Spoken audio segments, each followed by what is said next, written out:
I'm Courtney Smith. And I'm Elise Sharp. And we are two nerds who are here to make Shakespeare easier to understand. In this podcast, we will explore as many dimensions to Shakespeare's plays as we can by looking at the text, examining the historical context in which the plays were written, and how his plays are viewed through modern lenses of feminism, racism, classism, colonialism, nationalism, ableism, all of the isms. We will discuss how his plays shaped both the past and present, and, as theater makers, how his plays can be responsibly performed today, all while trying our best to approach his works without giving in to Bardolatry. So, Shakespeare, anyone?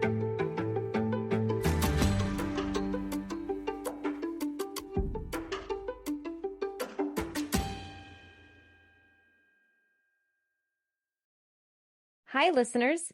Want to support Shakespeare Anyone?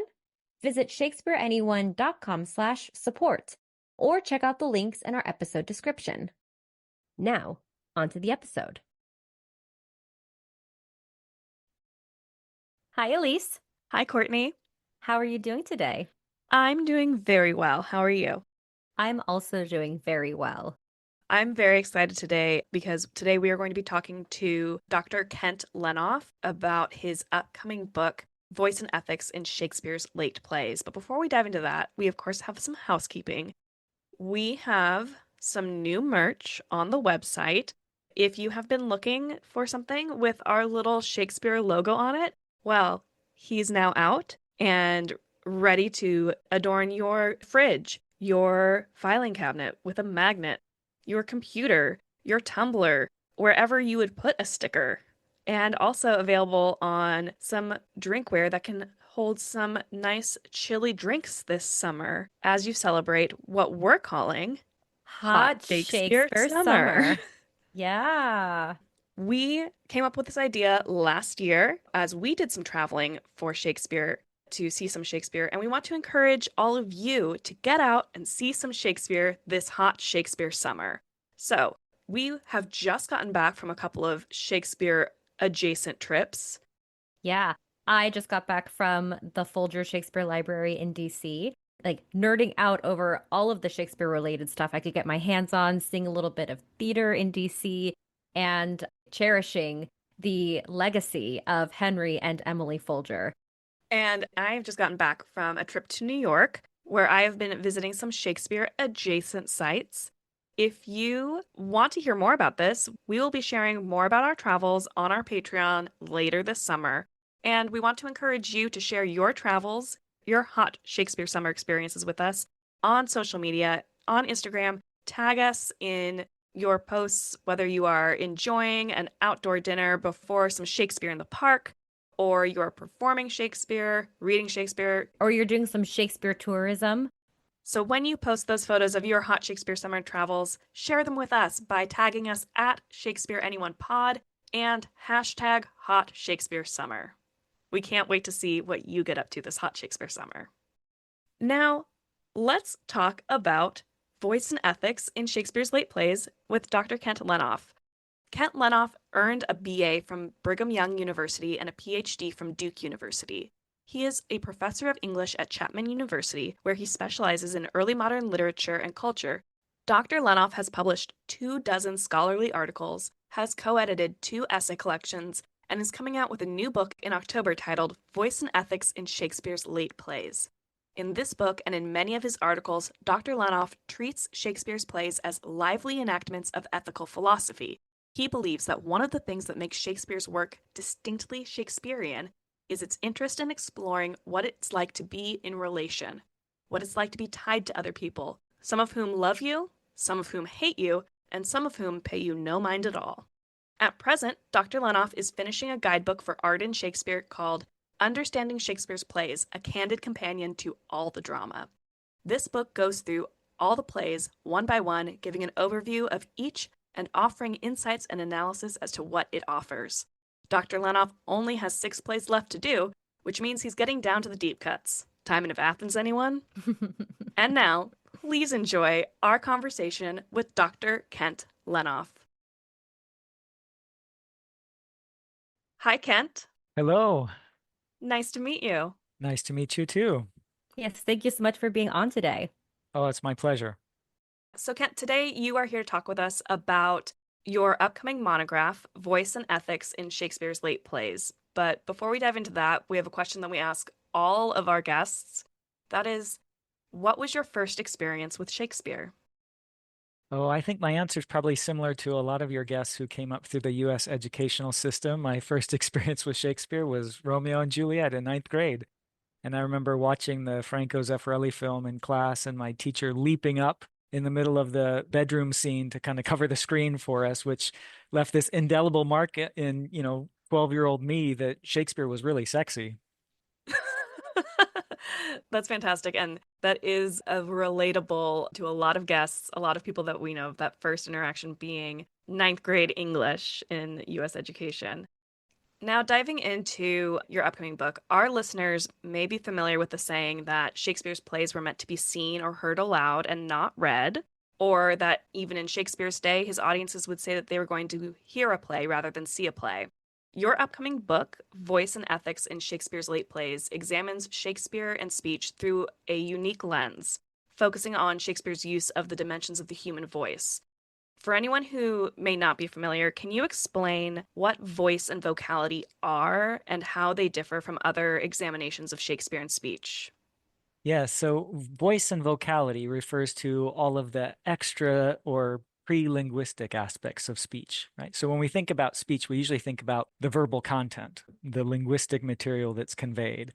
Vocality is all about all the other stuff, the intonation, the pace, the volume, the pitch, the timbre, the cadence, all of the things that you can't really write down. That's what I'm really interested in. So I'm interested not so much in the rhetorical or the semantic content of the speech, but I'm interested in the somatic, sensuous, acoustic dimensions of the speech.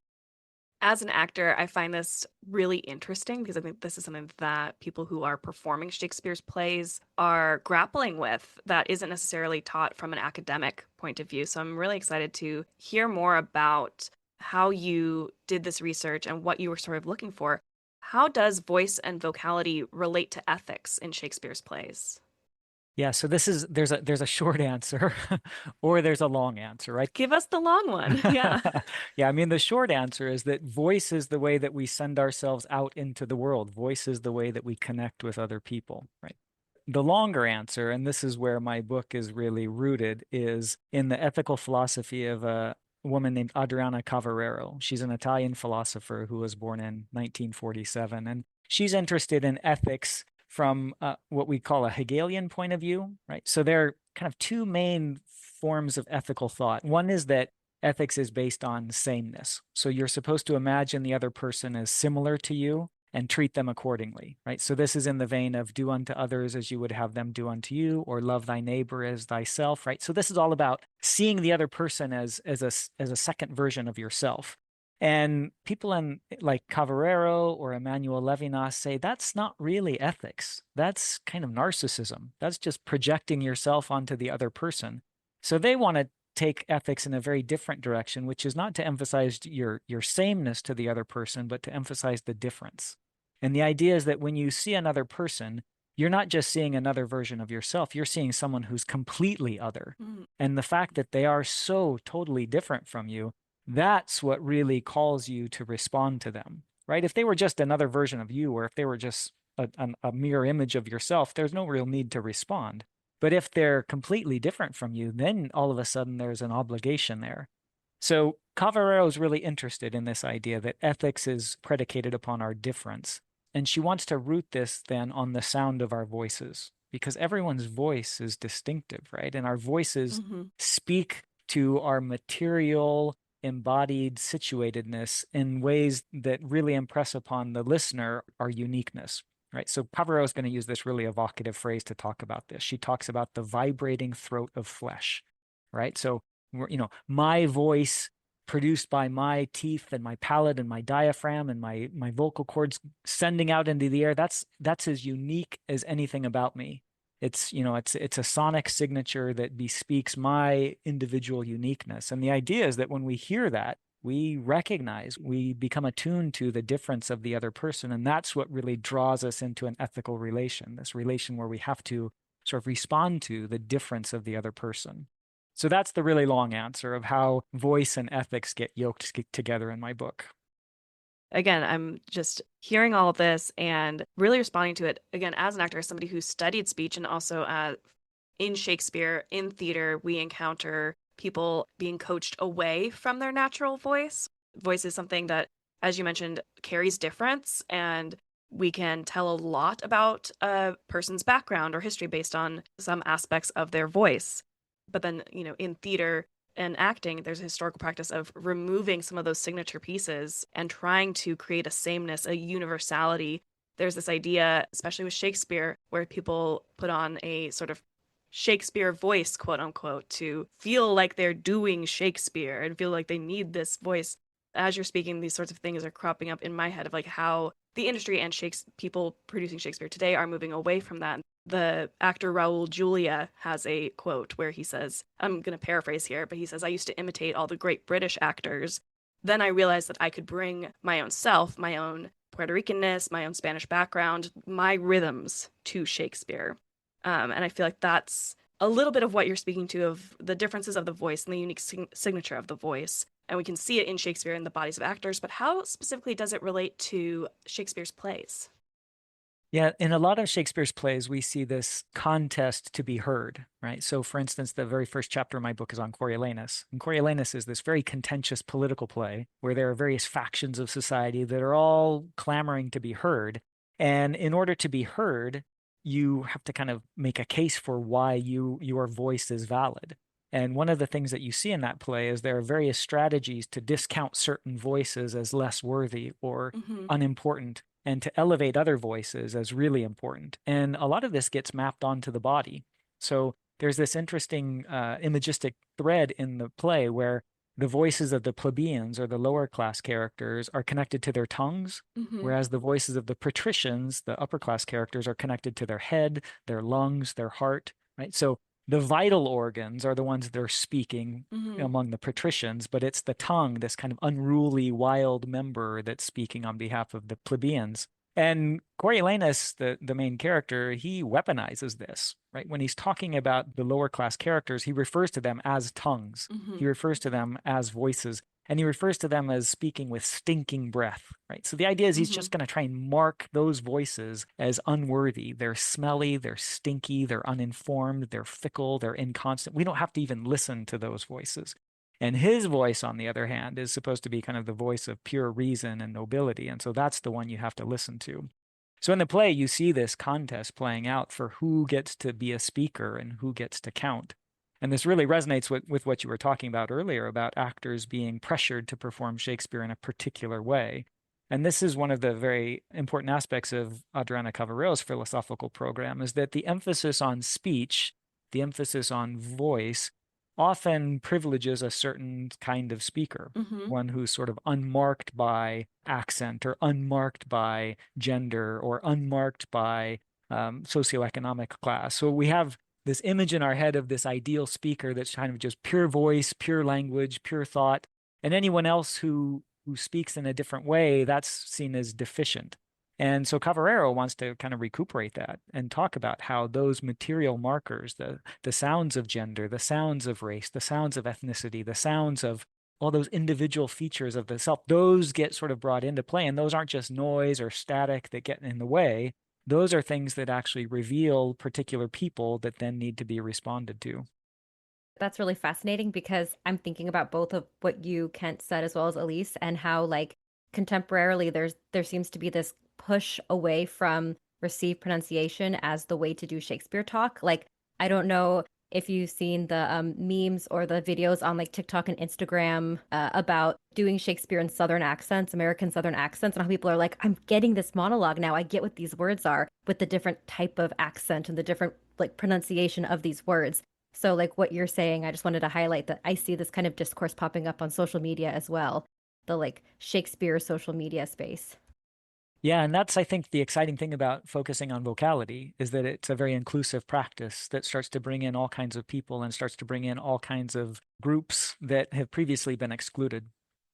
Yeah, which I think also parallels sort of what we're talking about of this work that you're doing is paralleling the sort of cultural shift in Shakespeare performance, paralleling and recognizing this need for different voices in Shakespeare. And if Shakespeare's for everybody, then it needs to be for everybody.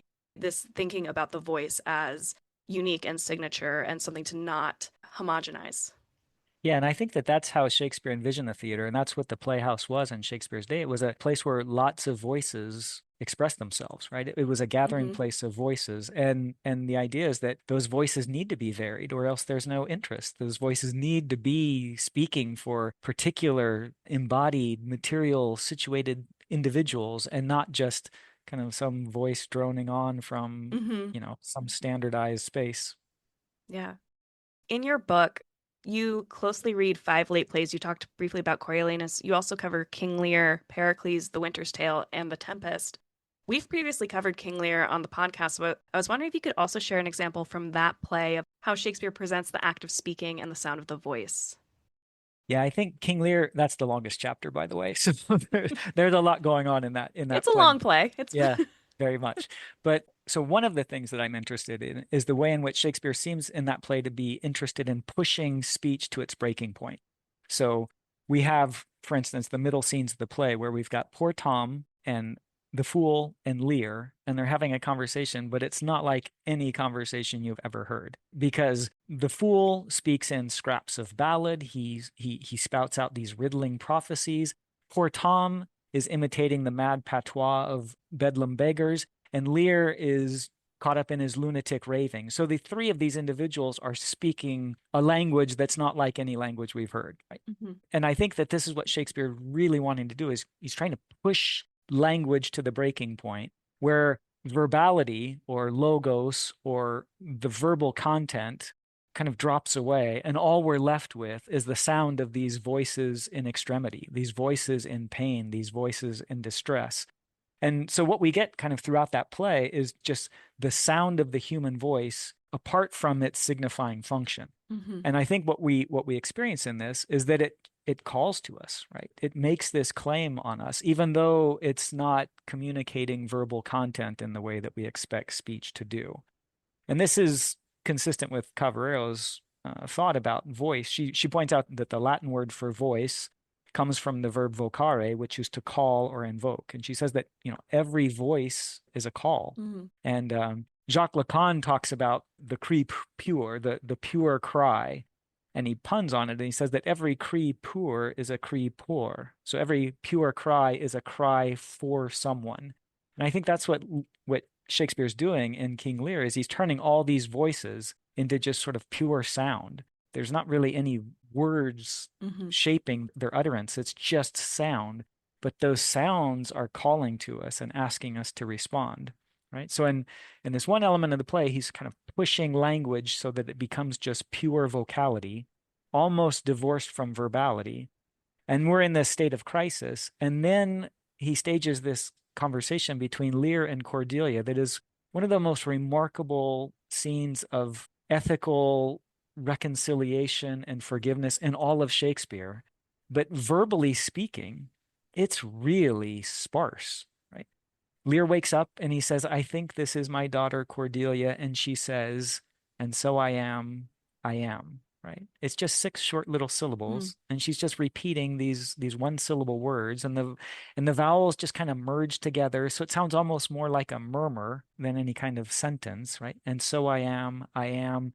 But it's both corroborating what Lear has posited that this is his daughter, and it's also kind of caressing him. So it's this profound Mhm. moment of vocal attentiveness. And then, Lear says, if you're Cordelia, you should just give me poison because I know your daughters want to kill me and you've got more cause than they do. And she replies, and again, it's just this kind of bare repetition. She says, no cause, no cause, right? She's forgiving him for everything in this moment. Mhm. It's a really loaded phrase, but linguistically speaking, in terms of, semantics, in terms of stylistics, it's really, there's nothing there, right? It's just no cause, no cause. And so what I think Shakespeare is doing in King Lear is he's trying to kind of push language to the point where it's verbally empty, but it's ethically full. And so he's kind of drawing our attention to the way in which voices carry this ethical charge, apart from any semantic content that they might be expressing. Something that's been that popped into my head as you talked about the sort of pushing language to its limits and sort of exceeding the bounds of language is Shakespeare, in probably every play, don't quote me on that, uses a linguistic marker, the O, to sort of signify where he gives actors, productions free rein to choose to use the human voice. And some O's are, some O's they lead into, more speech. But famously, there in Macbeth, Lady Macbeth has 3 O's, one right after another, in the sleepwalking scene. And that's something that directors and actors, people who are trying to engage with Macbeth, have to make a choice of what do those mean? What is happening there for this character? And I was wondering if you had any thoughts on those moments where Shakespeare does not give us any speech, but instead gives us the opportunity for an expression. Yeah, that's a wonderful insight. And it probably wouldn't surprise you to know that in the folio version of King Lear, there are 80 instances of scripted O's, right? Yeah. And Lear has 25 of them himself. And in fact, in the quarto version of King Lear, the last line of the play, Lear's last line, it's just O, O, O, O, O. That's all it is. It's just those O's, right? And we're not sure what that means, right? Does that mean that Yeah. he's in the throes of death and this is just like his last breath and he's dying? Is he sort of in rapturous ecstasy? Has he completely lost his wits altogether? We don't know, right? It's the voice of the actor that determines it. And this is where we get that speech versus vocality divide, that the linguistic content of that line tells us nothing, but the voice of the actor tells us everything. Much like the example from Macbeth that you were talking about. Lady Macbeth, that line, reading that line, you have no idea what she's experiencing, what she's feeling. But when the actor says it, that's when it starts to acquire meaning. How can paying attention to voices elevate historically marginalized groups in Shakespeare's plays? The chapter on the Tempest deals with the character of Caliban, whose mother is an African woman, and Caliban is subjugated by Prospero, this displaced Italian. And one of the things that I'm really interested in that play is the way in which Caliban's voice gets marked as deficient, the way in which his speaking patterns diverge from those of the European characters, and how that becomes the basis for his subjugation. And this is playing with a work by a critic named Jennifer Lynn Stover, and she talks about the sonic color line. And she points out that, we usually think of racism as a visual phenomenon, that we're keying in on phenotypic differences between individuals. But she's pointing out that starting in, say, the 1900s, racism has gone acoustic, in that we also are focusing in on the sounds of the voice, and we're enacting racism through the ear. And this is perhaps even more insidious because it's not as tangible, it's not as visual as other forms of racism. So one of the things I'm interested in The Tempest is the way in which the play is, or Prospero in particular, is policing this sonic color line, so that all of Caliban's utterances that are deemed aberrant or savage or barbaric become the basis for his marginalization. So he's referred to throughout the play as this gabbling monster, as a howling monster, right? So he's associated with these forms of speech that are pure vocality. And that becomes the basis for his denigration, that he's not worthy like everyone else who's just kind of pure speech. So when we start to embrace vocality, instead of using it as a club to beat people down, but start to see it as the thing that calls on us to attend to them and to honor them. So when we start thinking about the sound of the voice as something that we need to respond to, rather than something that authorizes us to dismiss certain people, then Caliban's different manner of speaking becomes ethically charged. And then instead of being the authorization that we need to think of him as less than or subhuman, it becomes the thing that calls upon us to honor him and to attend to him. And I think that the same goes, more broadly speaking, that if we think about all kinds of markers of speech that would identify one as racialized in a particular way, or as coming from a different home environment, or as having a different ethnic upbringing. And we start to think of those as markers not of difference that need to be rooted out so that we can all speak pure speech, but as things that signify uniqueness and otherness that call on us to respond, then I think we have a much more inclusive, much more ethical theatrical practice. Thank you. I love that note of it leading to also a more ethical theatrical practice, a more inclusive practice, and not just theatrical, but academic in the ways that we engage with Shakespeare can be more inclusive and ethical by looking at speech as something that is unique and worthy of attention instead of, as you said, returning to as something to make all the same and like eliminate as an aspect of individuality. Yeah, and I'm also wondering, like, I know that you closely read 5 late plays. What you're talking about is making me think a lot about characters like Ophelia, who is on stage a lot but has very little text, very little speech. And then a lot of what we learn comes out through song.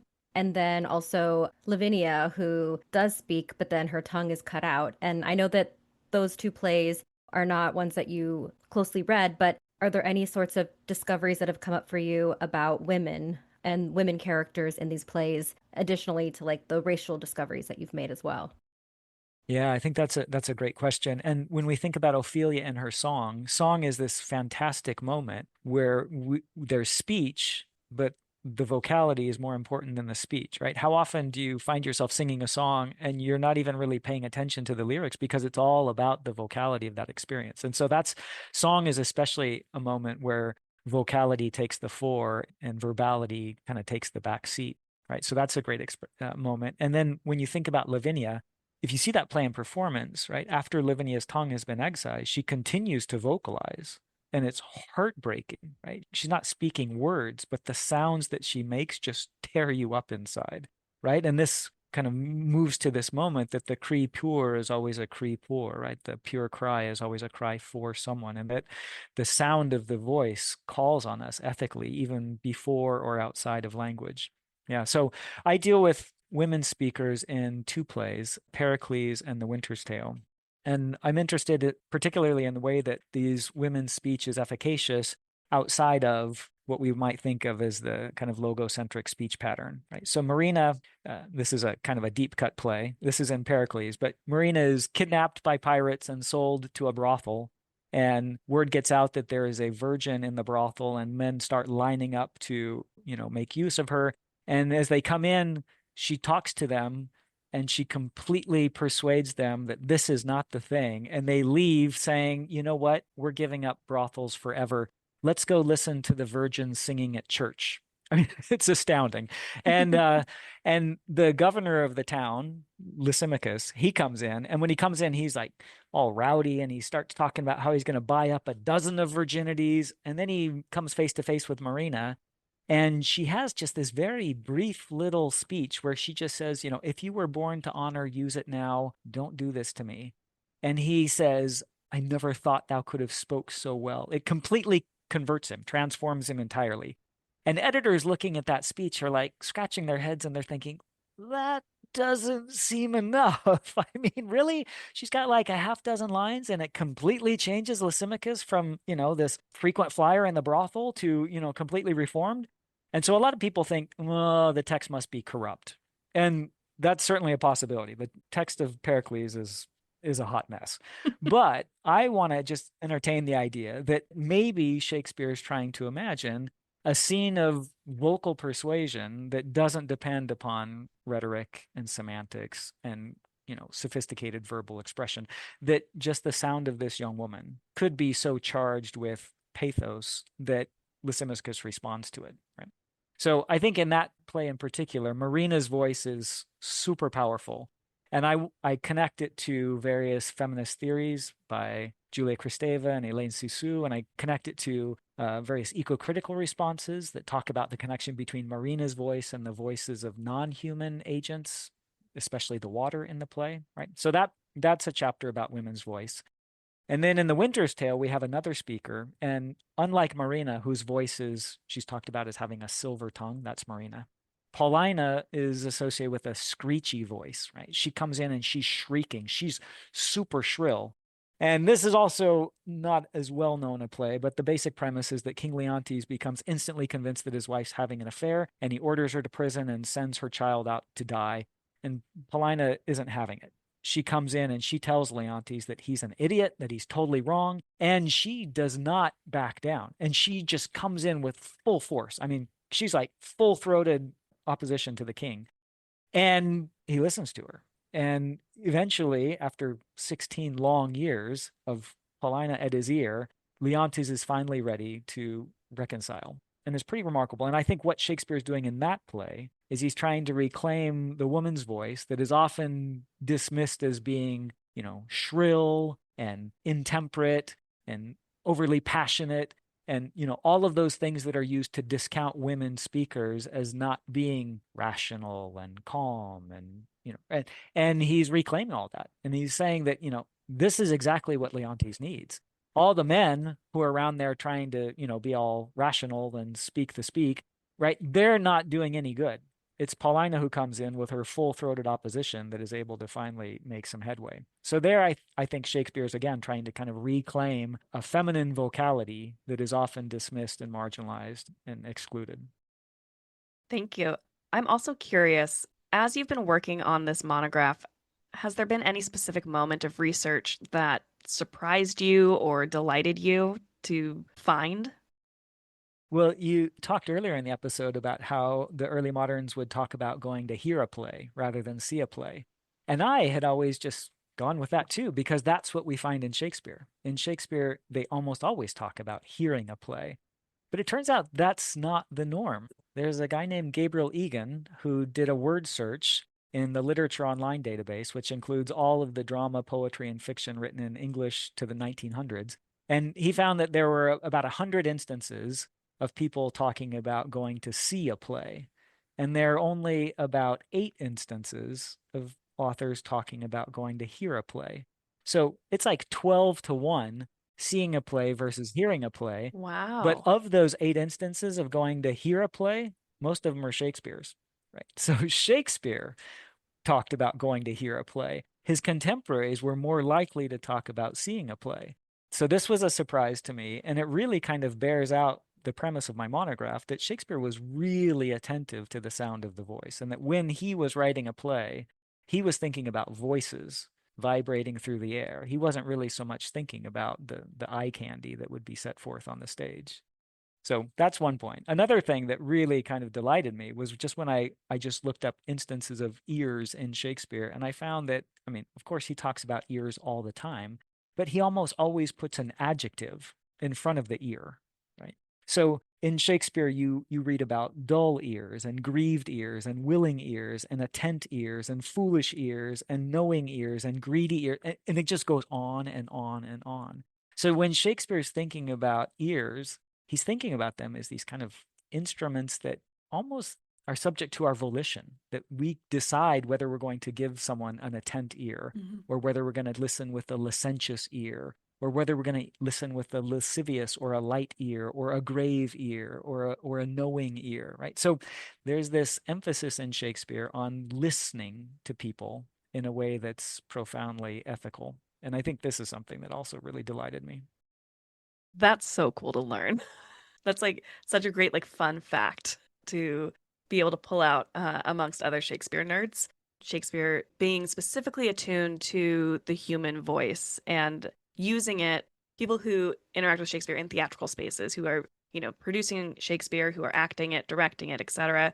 There can be a sense of Shakespeare using the voice as the instrument that it is. And so it's really cool to see that it's reflected also in his writing and how he talks about the interactions of creating voice and how he wrote his characters as well in a way that allows for this vocality that you've been talking about.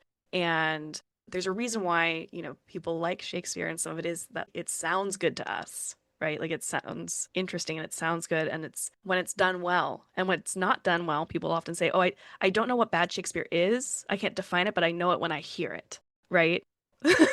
Yeah, uh, Yeah. so it's, again, very interesting to just hear that, like, he does, as a writer, seem to have been aware of that potentially in how he writes about the voice. Yeah, and I don't know if this happens to you, but sometimes you just hear a Shakespeare line spoken in a way that just resonates. Mm-hmm.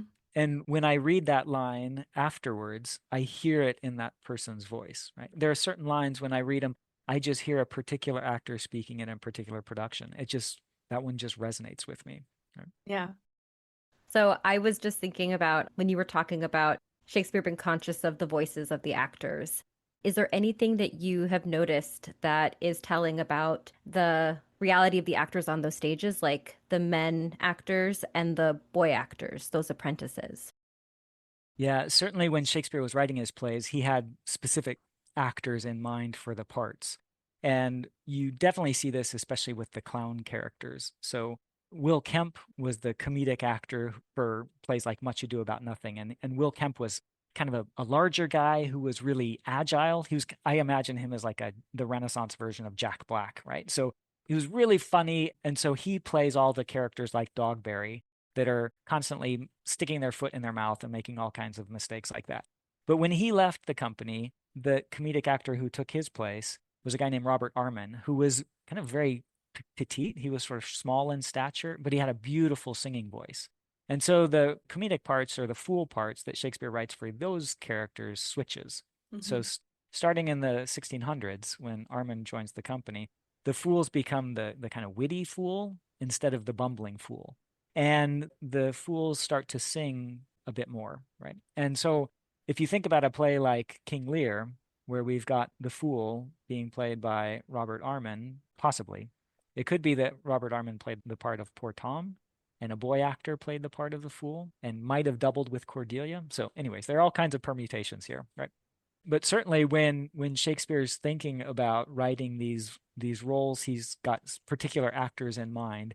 And oftentimes he's capitalizing on their vocalic abilities, whether it be a singing ability, whether it be a kind of resonant voice, or whether it be kind of a vocal plasticity. So one of the curious things about King Lear is that the actor who plays Edgar, he speaks in at least three different voices, maybe four different voices over the course of the play. Mm-hmm. And the actor who plays Kent, he speaks in a different voice for the majority of the play. He gets banished from the kingdom, but he wants to help out Lear, so he comes back in disguise as Caius, and he disguises his voice in order to not be recognized. So Kent speaks in the voice of Caius for about three-fourths of his lines, and Edgar speaks in the voice of poor Tom and various other people for about three-fourths of his lines, right? So it's a kind of curious play where the Edgar actor and the Kent actor are speaking in not their normal voice for the majority of the play. So Shakespeare is definitely, I think, sort of moving pieces about in his head as he's trying to imagine the voices of these different characters. And sometimes he's writing in accents for them, right? So sometimes poor Tom, the way the lines are written kind of speak to the way he's supposed to pronounce them, or he gets an accent. He's going to take on a Somerset accent when he's going to actually end up killing Oswald. And then other times, Shakespeare's leaving it for the actor to improvise. So he doesn't really give us any signifiers as to how Caius's voice is supposed to be different than Kent's voice, but we know that it is different. Right? Mhm. That's really fascinating, especially because like I do a lot more time right now reading the plays. So the reality of what the voices would be like when an actor is playing Kent as Caius, I didn't realize it was like a 75% Yeah. portion of the play. So that affects how you would be seeing the characters if you are watching, or hearing the characters if you're attending the play. But another thing that might be worth pointing out is that several of Shakespeare's plays have named parts that far exceed the number of actors in the acting company. Like Pericles, for instance, has something like 45, 55 named parts in the play, but there are only about a dozen actors in the company. Mm-hmm. So there's going to have to be a lot of doubling. Actors are going to have to play multiple roles. And oftentimes we think of them taking on multiple roles by putting on different costumes, right? But I think it would have certainly been much quicker and much more expeditious in the theater to just put on a different voice, right? Mm-hmm. And so I think that if you think about the doubling on Shakespeare's stage, that vocal doubling definitely becomes a thing. So it's not just something that Kent is doing to impersonate Caius. It's not just something that Edgar's doing to become poor Tom, but it's something that probably all of the actors are doing as they're taking on different roles over the course of the play. That's fascinating. Yeah. I'll have to like come up with different voices the next time I read one of these plays. I'll make a cast list and double the characters and do that in my head. Well, and I don't know if you listen to Harry Potter, the Harry Potter audiobook as it's read by Jim Dale, but the most remarkable thing about that is he comes up with a distinctive voice for every single character in the Harry Potter book, and it's just astonishing. I can't even wrap my head around how he comes up with so many unique voices. But Renaissance actors, I think, would have had to be trained in something like that in order to take on all these different roles. Yeah, that makes sense logistically. Yeah. And this was something that also surprised me, that when they rebuilt the Globe Theater on the South Bank in the 1990s, they tried to reconstruct it using the same materials as Shakespeare. They tried to use the same design. And listening to interviews with the actors that performed in that inaugural season, it was really amazing how impressed they were with just the acoustics of the space. They talked about how in that space, the voice just resonates in a way that it doesn't in other kinds of spaces.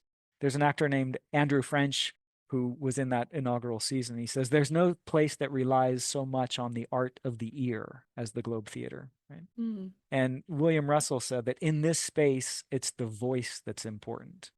And there's a theater historian named Bruce Smith who's written about the construction of the Globe. And one of the things that he points out is that this is primarily an acoustic instrument. The wooden stage and the polygonal shape, that all of those things are just causing the voices to sort of bounce and vibrate in ways that amplified. Mm-hmm. And if you look at Sir Thomas Overbury's Characters, it's a book where there are all these different characters, and the character of the actor, they talk about the actor, they say, imagine him standing on the stage, and you can just imagine all these lines going from his mouth to the ears of the people in the audience, right? So yeah, when they went to the Globe Playhouse, they were entering a sound instrument that was just going to sort of bounce all these voices at them and around them. And that's what the experience of a Shakespeare play was like. So cool. And I can't think of a better way, a better note to end on, of being left with that image of the auditory experience of Shakespeare's plays. So, Kent, thank you so much for sharing your wealth of knowledge and paying attention to this part of Shakespeare.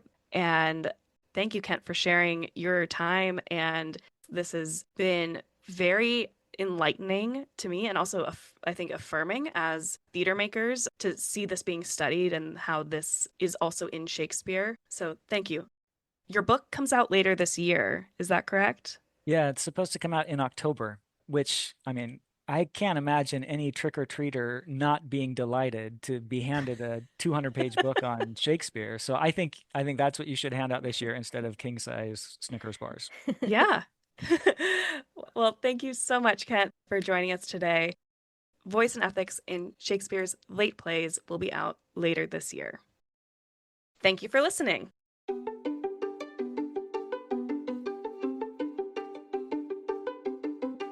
I'm Courtney Smith. And I'm Elise Sharp. This is Shakespeare Anyone? Thank you so much for listening to Shakespeare Anyone. Works referenced in this episode are available in the episode description. Our theme music is Never Ending Minute by Sounds Like Sander. If you would like to support us, visit shakespeareanyone.com/support or check out the links in our episode description. You can also hit the subscribe button, like us, leave a comment, write a review, share us on social media, tell a friend about us, all the things. We'd appreciate it. For more, you can visit our website, shakespeareanyone.com, or follow us on Instagram at shakespeareanyonepod. Now, because you listened all the way to the end of the credits, here is a completely random Shakespeare quote for you.